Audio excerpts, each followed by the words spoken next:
بسم اللہ الرحمن الرحیم۔ ایک ہو جائیں تو بن سکتے ہیں خورشید و مبین، ایک ہو جائیں تو بن سکتے ہیں خورشید و مبین، ورنہ ان بکھرے ہوئے تاروں سے کیا بات بنے گی۔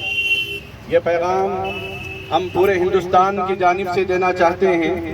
سرزمین حیدرآباد چمپا پیٹ محمدیہ مسجد سے آل انڈیا مسلم پرسنل لا بورڈ کی جانب اور جمعیت العلماء کی زیر نگرانی میں ہم ہر مسجد کے اندر ہر جمعہ یہ پیغام ہمارا جاری رہے گا جب تک یہ اللہ کی زمین اللہ کے حوالے کرنے کا حکومت اعلان نہیں کرتی، تب تک ہم ہی نہیں بلکہ ہمارے ساتھ ہندو برادری، ہمارے ساتھ سکھ برادری، ہمارے ساتھ عیسائی اور دیگر مذاہب کے ماننے والے اور جاننے والے بھی ہمارے ساتھ شانہ بشانہ کھڑے ہیں۔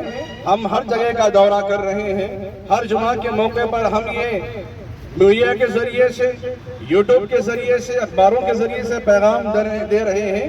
ہم امن والے ہیں، امن چاہتے ہیں۔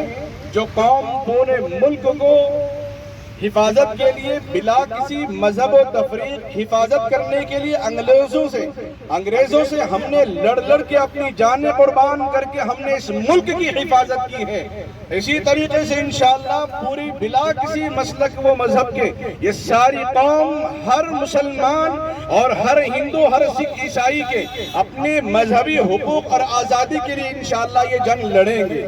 جو لوگ یہ سوچتے ہیں، یہ غلط فہمی اپنے دلوں میں ڈال رکھے ہیں، اب تو بل پاس ہو گیا، کیا واپس آ جائے گا؟ کیا ہندوستان انگریزوں کے ہاتھ سے واپس نہیں آیا؟ کیا ان کے چھکے ہم نے نہیں چھڑائے؟ کیا ان کو ہم نے نہیں بھگایا؟ کیا ان کو پلٹ کے وار نہیں کیا؟ اسی طریقے سے یاد رکھیں کہ حکومت تک ہم کو یہ آواز پہنچانا ہے۔ ہمارا کوئی شوق نہیں ہے دھوپ میں آنے کا، ہمارا کوئی شوق نہیں ہے اس طرح کھڑے ہو کر ہم بیانات دینے کا۔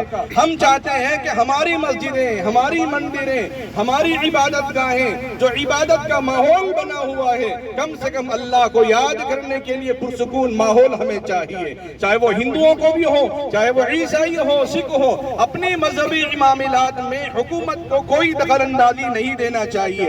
یہ ہم نہیں کہتے ہیں، ڈاکٹر امبیڈکر نے جو قانون بنایا، جو نظام بنایا، ساری قوم نے اس کو مانا ہے۔ اسی کی ہم تسلیم کرتے ہوئے اسی امبیڈکر کے نظام اور اسی لا کی حفاظت کرتے لیے، اسی کی دستور کی حفاظت کے لیے ہمیں اپنی آواز اٹھا رہے ہیں۔ انشاءاللہ یہ آواز آج دبے گی نہیں، یہ مرحلہ قدم بقدم درگوش درگوش چلتا رہے گا، یہ سیڑھی بسیڑھی یہ آگے چلتے رہے گی۔ جب تک ہم اپنی جگہ خاموش نہیں رہیں گے، تب تک یہ اعلان برملا اعلان نہیں کیا جاتا کہ آئندہ ہم وقف کی زمینوں میں ہاتھ نہیں ڈالیں گے، آئندہ وقف کی زمینوں میں ناپاک نظریں ہم نہیں جمائیں گے۔ جب تک یہ اعلان نہیں کیا جائے گا، جب تک یہ احتجاج کا سلسلہ ہر جمعہ ہو، ہر موقع پر یہ جاری رہے گا۔ ابھی ذمہ داروں کی جانب سے، جناب سلیم صاحب کی جانب سے یہ بات بھی میٹنگ میں بات سامنے آ گئی ہے۔ اگلی جمعہ سے انشاءاللہ ان کے خیالات کیا ہیں ہم بتا رہے ہیں ہر جگہ، کہ ہمارے ہندو بھائی بھی یہ چاہتے ہیں کہ مسلمان کے مذہبی معاملے میں کوئی دخل اندازی نہ دی جائے۔ آج حکومت اگر مسلمانوں کے مذہبی معاملے میں دخل اندازی کرے گی، کل کو عیسائی مسلک اور عیسائی مذہب کے معاملے میں دخل اندازی کرے گی، پھر پرسوں کو سکھ مذہب کے معاملے میں دخل اندازی کرے گی، پھر ہندوؤں کو آپس میں تقسیم کر دے گی دلت کے نام پر۔ اس لیے ہم یہ پیغام دے رہے ہیں، جب تک یہ بل واپس نہیں لی جائے گی، انشاءاللہ یہ سلسلہ جاری رہے گا۔ ہم آواز دے رہے ہیں، دستور بچاؤ، ملک بچاؤ، دستور بچاؤ، قانون بچاؤ، قانون بچاؤ۔ ہندوستان، ہندوستان، ہندوستان، ہندو مسلم سکھ عیسائی آپس میں ہے بھائی بھائی، ہندو سکھ عیسائی آپس میں ہے بھائی بھائی۔ ہندوستان، ہندوستان، ہندوستان۔ السلام علیکم ورحمۃ اللہ وبرکاتہ۔